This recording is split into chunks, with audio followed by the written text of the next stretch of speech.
Hello and welcome. I hope कि आप लोग मस्त होंगे एकदम मस्त हैं। तो चलो इसी मस्ती में हम आज का क्लास को स्टार्ट करते हैं। तो आज का हमारा जो टॉपिक है वो है यूनिट एंड मेजरमेंट। ठीक है, तो इस चैप्टर में हम आज क्या क्या पढ़ने वाले हैं, पहले उसके ऊपर एक व्यू डाल देते हैं, एक नज़र डालते हैं। तो देखो, आज हम इस चैप्टर में सबसे पहले पढ़ेंगे फिजिकल क्वांटिटीज़ क्या होते हैं, उसे हम लोग आज जानेंगे कि ये फिजिकल क्वांटिटी किसे बोलते हैं। दूसरा हम लोग ये जानेंगे कि ये जो यूनिट होते हैं ये यूनिट क्या चीज़ होते हैं। उसके बाद हम लोग जानने का कोशिश करेंगे कि भाई ये एसआई यूनिट क्या होता है, ये एसआई यूनिट क्या चीज़ है। तीसरा हम लोग जानने का कोशिश करें कि ये फंडामेंटल क्वांटिटीज़ क्या होते हैं, ये डेराइव क्वांटिटीज़ क्या होते हैं। ठीक है, उसके बाद हम लोग ये जानने का कोशिश करेंगे कि ये भाई डायमेंशन भाई साहब क्या है, ये डायमेंशन क्या चीज़ होता है। तो इन्हीं चीज़ के ऊपर आज हम लोग चर्चा करेंगे। ठीक है, तो चलो स्टार्ट करते हैं। हमारा जो पहला टॉपिक है फिजिकल क्वांटिटी। फिजिकल क्वांटिटी, ठीक है। तो फिजिकल क्वांटिटी हम किसे बोलेंगे हम फिजिकल क्वांटिटी? ऐसा चीज जो कि मेजर कर सकें, ऐसे चीज को जो कि हम इजीली मेजर कर सकें, उसे हम लोग फिजिकल क्वांटिटी बोलेंगे। और ये फिजिक्स के लॉ को डेराइव करने में बड़ा ही यूज़फुल रहा है। कौन यूज़फुल रहा है भाई? Physical quantities. उसके लॉस बनाने में बहुत मददगार साबित हुआ है। ठीक है, जैसे कि हम लोग लेंथ के बारे में जानते ही होंगे, हम लोग मास के बारे में सुने ही होंगे, हम लोग टाइम रोज देखते ही होंगे। तो ये सब चीज़ क्या है? यही चीज़ तो फिजिकल क्वांटिटीज़ कहलाती हैं। एक्सीलरेशन फिजिक्स में बहुत यूज़ होता है, वेलोसिटी फिजिक्स में बहुत यूज़ होता है। तो ये सब क्या चीज़ है? यही सब तो फिजिकल क्वांटिटीज़ हैं। यही सब चीज़ें तो फिजिकल क्वांटिटीज़ कहलाती हैं, जिसे हम मेज़र कर सके। ठीक है, फिजिक्स में। ठीक है, तो चलो फिजिकल क्वांटिटीज तो हो गया।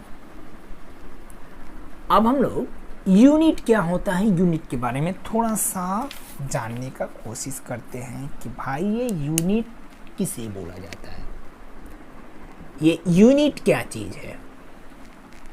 देखो, मान लो कि ये लेंथ हमें मेजर करना है, तो एंशियंट टाइम में, पुराने ज़माने में क्या किया जाता था? पुराने ज़माने में ये किया जाता था कि किसी भी चीज़ को, लेंथ को मेज़र करना है तो किसी का पाँव ले लिया, किसी का हाथ ले लिया, कहीं से लकड़ी मिल गया, उसको उठा करके मेज़र करने शुरू कर दिए। तो उससे क्या होता था ना कि जो रिज़ल्ट आते थे उसमें गलतियाँ होने के जो चांस रहते थे वो बहुत ज़्यादा बढ़ जाते थे। मान लो कि जिस लकड़ी से आपने मेज़र किया वो लकड़ी बाय चांस टूट गई, कि माने कुछ दिनों बाद वो अचानक से हरा गई, टूट गई, कुछ भी हो गया उसके साथ, तो फिर दोबारा इसे मेज़र करना है तो वो लकड़ी को कहाँ ढूंढते फिरेंगे, है कि नहीं? तो जिसके वजह से इसमें एक्यूरेसी आने का चांस कम हो जाता था। फिर हम लोगों ने क्या किया कि ऐसे मेथड, ऐसे टूल्स डेवलप किए जो कि मेज़र करने में इजी रहे, एक्सेसिबल रहे, मतलब इजी हम लोग उसे एक्सेस कर सके, इजी अवेलेबल हो, और वो टाइम टू टाइम चेंज ना हो। जैसे समय बदलते रहे बट वो वही चीज़ रहे। ठीक है, जैसे कि मान लो हम लोगों ने क्या किया, लेंथ को मेज़र करने के लिए हम लोगों ने बनाया मीटर को, हम लोगों ने बनाया सेंटीमीटर को, हम लोगों ने बनाया मिलीमीटर को। ये सब चीज़ क्या होते हैं ना, ये सब चीज़ कांस्टेंट रहते हैं, फिक्स्ड अमाउंट में रहते हैं, ये चेंज नहीं होते हैं। ठीक है, ये इजीली अवेलेबल रहते हैं हर समय।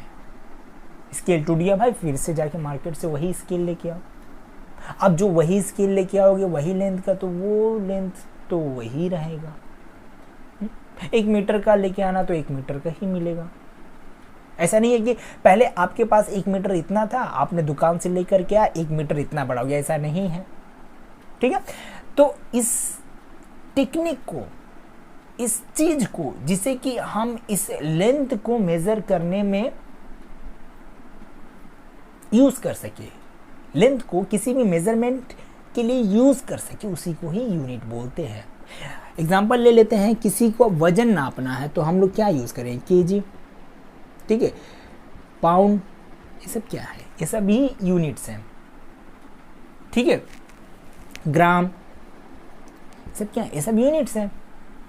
ठीक है, तो यूनिट ऐसा चीज उसे बोलेंगे जो कि किसी भी फिजिकल क्वांटिटीज को मेजर करने में हेल्प करे।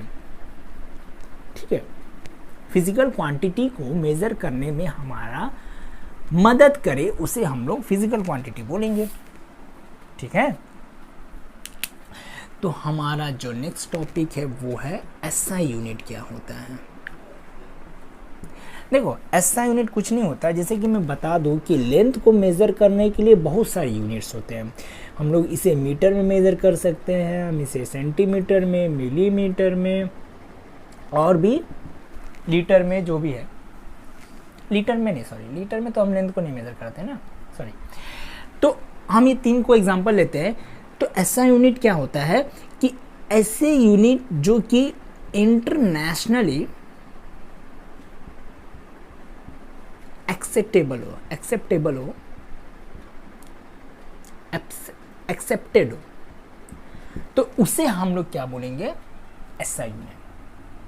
ठीक है, जिसे कि हर जगह एक्सेप्ट किया जा सके। मान लो कि एक एग्जांपल मैं देता हूँ, अगर आप अमेरिका में जाएंगे तो आप रुपीज़ करेंसी को रुपीज़ में नहीं बोलेंगे, वहाँ पे जाते ही आप डॉलर में बात करने लगेंगे कि भाई मेरे पास इतना डॉलर है, इतना डॉलर, इतना डॉलर। वही आप इंडिया में वापस आएंगे तो हम करेंसी को कैसे बात करेंगे कि भाई मेरे पास इतना रुपीज़ है, इतना पैसा है, इतना वगैरह वगैरह। तो ऐसा एक करेंसी बनाया जाए जो कि आप अमेरिका में भी जाएं तो वही बोलें, इंडिया में भी रहें तो वही बोलें, तो उसे हम ऐसा यूनिट बोलेंगे। ऐसा करेंसी जो हर जगह चल सके। अब प्लेस चेंज करें लेकिन उसका जो बदलते रहते हैं, प्लेस पर जाते ही वो ना करना पड़े, तो ऐसे चीज को हम लोग ऐसा यूनिट बोलेंगे। समझ में आ गया? तो ऐसा यूनिट क्या होता है जिसे कि इंटरनेशनली एक्सेप्ट किया गया हो। ठीक है, उसे हम लोग ऐसा यूनिट बोल सकते हैं, बिल्कुल बोल सकते हैं, क्यों नहीं बोलेंगे। जैसे कि वेट,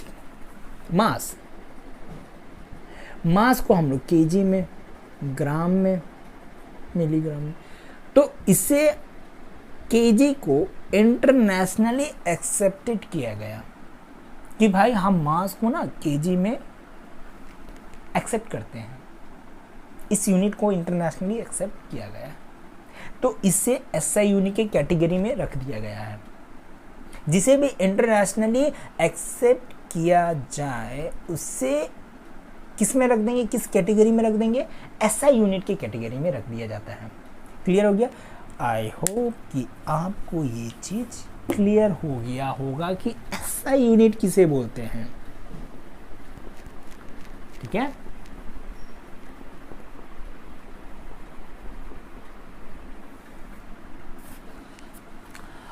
अब हम लोग पढ़ेंगे कि अच्छा, हम लोगों ने फिजिकल क्वांटिटी तो पढ़े, हम लोगों ने फिजिकल क्वांटिटी तो पढ़ा ना पहले।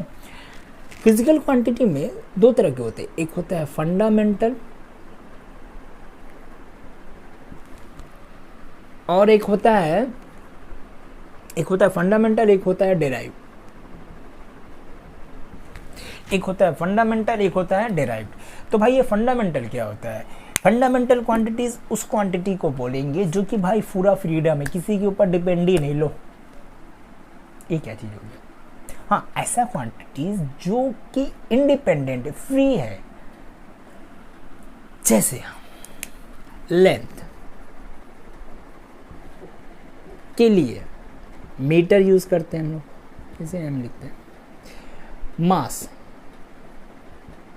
KG, time, second, luminous intensity,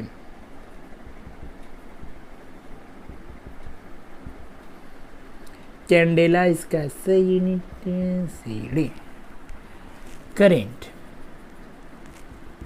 ampere.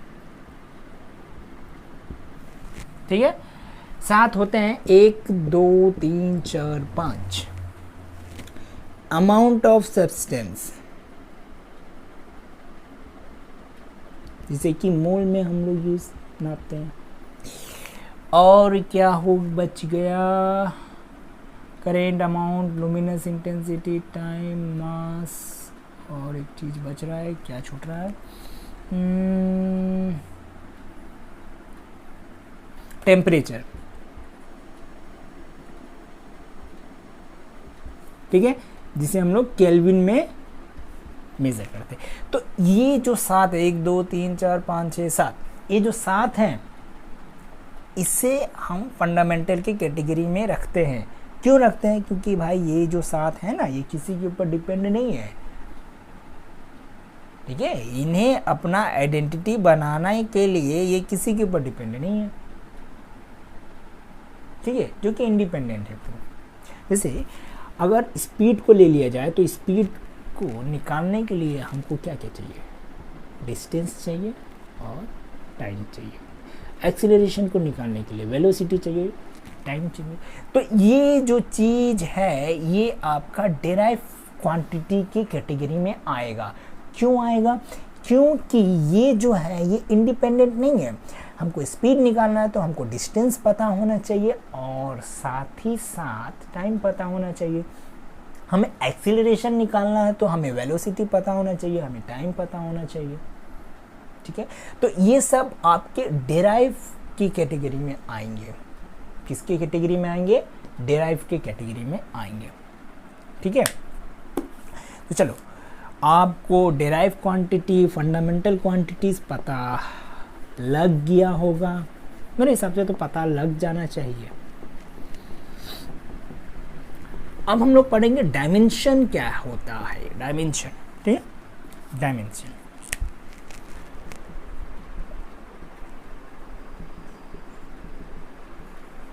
Dimension किसे बोलते हैं? डायमेंशन क्या चीज होता है? देखो, डायमेंशन किसे बोलेंगे? फिजिकल क्वांटिटीज जो होते हैं और उसमें का जो फंडामेंटल क्वांटिटीज होते हैं,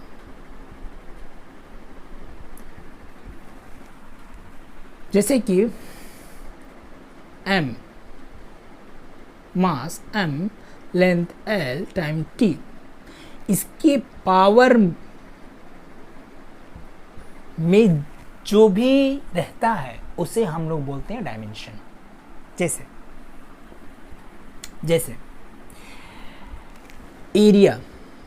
एरिया निकालने के लिए लेंथ इनटू ब्रेथ करेंगे तो लेंथ को L, ब्रेथ को भी L से डिनोट करेंगे, तो ये L का स्क्वायर। तो ये जो स्क्वायर है आपका, ये डायमेंशन कहलाएगा आपका। ठीक है, उसके बाद एरिया के बाद हम लोग क्या निकालेंगे? स्पीड। ठीक है, स्पीड के लिए हमको डिस्टेंस चाहिए और टाइम चाहिए, तो डिस्टेंस को हम लोग L में डिनोट करेंगे और टाइम को T में, तो L T के पावर -1। हमें एक्सीलरेशन निकालना है, तो एक्सीलरेशन निकालने के लिए हमें क्या पता होना चाहिए? वेलोसिटी पता होना चाहिए और टाइम पता होना चाहिए। तो वेलोसिटी और स्पीड का जो डायमेंशनल फार्मूला होता है वो दोनों सेम होता है, तो LT -1/T, LT -2।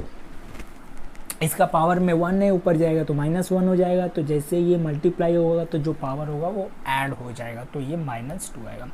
तो जो पावर है L के पावर 2, T के पावर -1, टी के पावर -2, ये सब क्या है? ये सब आपके डायमेंशंस हैं, इसी को ही डायमेंशंस बोलते हैं। ठीक है, फंडामेंटल क्वांटिटीज़ के जो पावर्स होते हैं, एक्सपोनेंट होते हैं, उसे ही डायमेंशन बोलते हैं हम लोग। ठीक है, चलो आपको डायमेंशन भी क्लियर हो गया होगा। ठीक है,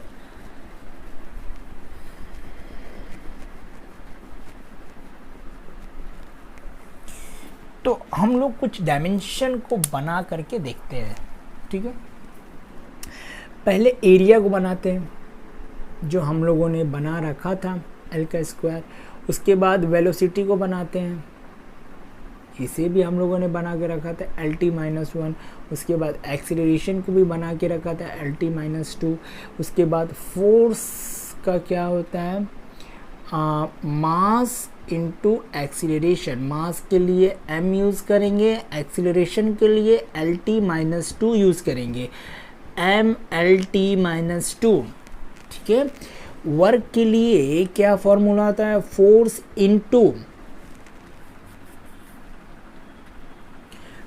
इनटू डिस्प्लेसमेंट, फोर्स का क्या होगा, mLT-2 इंटू डिस्प्लेसमेंट के लिए L स्क्वायर T के पावर -2। अब पावर के लिए हम लोग यूज़ करेंगे, क्या होता है पावर का फॉर्मूला, वर्क बाय टाइम। तो वर्क का हम लोगों ने निकाल रखा ml का स्क्वायर T के power -2 by T ml square T के पावर -1, पावर को हो गया। अब हम लोग निकालेंगे प्रेशर का। ठीक है, तो प्रेशर क्या होता है, फोर्स बाय एरिया। ठीक है, तो फोर्स का क्या है, ml T के पावर -2 बाई एरिया का L स्क्वायर ml-1 T के पावर -2। ये आपका प्रेशर का आ गया। तो ये कुछ थोड़े से ही हैं, बेसिक्स हैं, ये बेसिक्स आपके डायमेंशनल फॉर्मूला बन गए। ठीक है, तो चलो आज के लिए इतने ही रहने देते हैं। ठीक है, आई होप आपको पसंद आया होगा। ठीक है, नहीं भी पसंद आया होगा तो कोई बात नहीं, ट्राई करूँगा।